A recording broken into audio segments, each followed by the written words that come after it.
என் அன்பு செல்லமே, சில நாட்களாக நீ நீயாகவே இல்லை.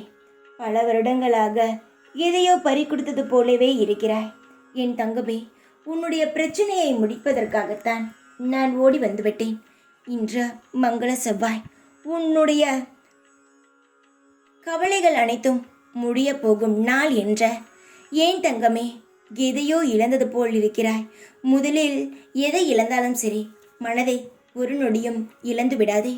ஏனென்றால் இழந்தால் அதை திரும்ப பெறுவது மிகவும் கடினமானது. உன் வாழ்க்கையில் நீ நிறைய விஷயங்களையும் சில உறவுகளையும் தேவையில்லாத ஏமாற்றங்களையும் பார்த்திருக்கிறாய். சில உறவுகள் உன்னை ஏமாற்றி இருக்கிறது.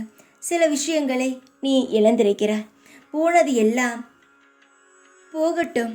போனதை நீ நினைத்து கொண்டு இருந்தால் போனது எப்பொழுதும் திரும்ப கிடைக்கவே கிடைக்காது. அதனால் புதிதாக உருவாக்கலாம்.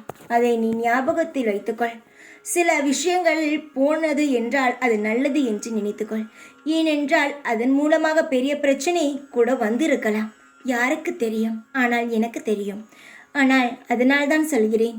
இப்பொழுது உன்னிடம் வந்து பேசிக்கொண்டு இருக்கிறேன் என்றால் உன்னுடைய கண்ணீரை நான் பார்த்தேன்.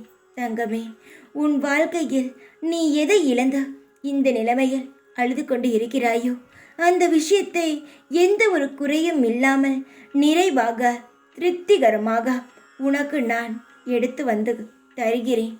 காலங்களை நடத்தாமல் சீக்கிரமாகவே உனக்கான விஷயங்களை உன்னிடம் தருகிறேன். இந்த அப்பா இருக்கும் பொழுது எதற்கெல்லாம் கவலைப்படலாமா? நான் இருக்கிறேன். நீ எதை கேட்கிறாயோ அதை நான் அள்ளித் தருவதற்கு. நீ கடுகளவு கேட்டால் நான் உனக்கு சந்தோஷத்தை மலையை தாண்டி சந்தோஷங்களை உனக்கு அளவே இல்லாத வகையில் உனக்கு தருவேன். என்னை நம்ப. எப்பொழுதும் உன்னை நீயே இழந்து விடாதே. எவ்வளவு பெரிய பிரச்சனையாக வேண்டுமானாலும் இருக்கட்டும், எப்பொழுதும் நீ தைரியமாக இருக்க வேண்டும். அப்பொழுதுதான் எல்லா விஷயத்திலிருந்தும் உன்னால் மீண்டு வர முடியும். நான் இருக்கிறேன். உன்னை பாதுகாக்க, அரவணைத்து உன் மீது அன்பை வைக்க. என்னால் நேரடியாகத்தான் உன்னிடம் பேச முடியாதே தவிர நான் எந்த வடிவத்தில் வேண்டுமானாலும் வந்து பேசுவேன். தைரியமாக இரு. எப்பொழுதும் உன் கூடவே இருப்பேன் நான். ஓம் சாய்ராம்.